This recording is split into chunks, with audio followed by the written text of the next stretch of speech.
بسم اللہ الرحمن الرحیم۔ جانوروں کو آپس میں لڑانا، اس کا تماشا دیکھنا کیسا ہے؟ صلی الحبیب۔ یہ سنتے ہیں سوال جی، کیا فرماتے ہیں علماء دین و مفتیان شرعیت اس مسئلے کے بارے میں کہ ہمارے یہاں مختلف تہواروں پر میلے لگتے ہیں جس میں جانوروں کو لڑایا جاتا ہے اور بعض اوقات جانور مر بھی جاتے ہیں، اس کے متعلق کیا حکم ہے؟ یہ جائز ہے یا نہیں ہے؟ جواب سنتے ہیں بسم اللہ الرحمن الرحیم۔ جواب سنیں جی، جانوروں کو لڑانا ناجائز اور حرام ہے کہ بلا وجہ بے زبانوں کو تکلیف دینا ہے۔ اس طرح کا تماشا دیکھنا بھی ناجائز اور گناہ ہے، اس سے بھی بچنا واجب اور ضروری ہے۔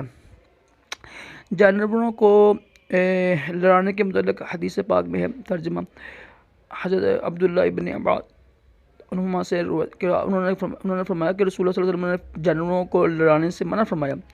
ٹھیک ہے، یہ ابو داؤد کی حدیث پاک ہے۔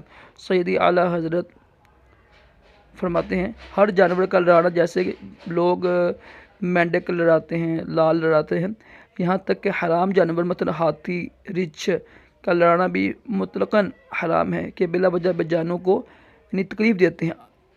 ٹھیک ہے، بخاری شریف میں ہے کہ جانوروں کو لڑانا مثلا مرغ، بٹیر، تتر، مینڈک، بھینس وغیرہ کو یہ حرام ہے۔ ٹھیک ہے۔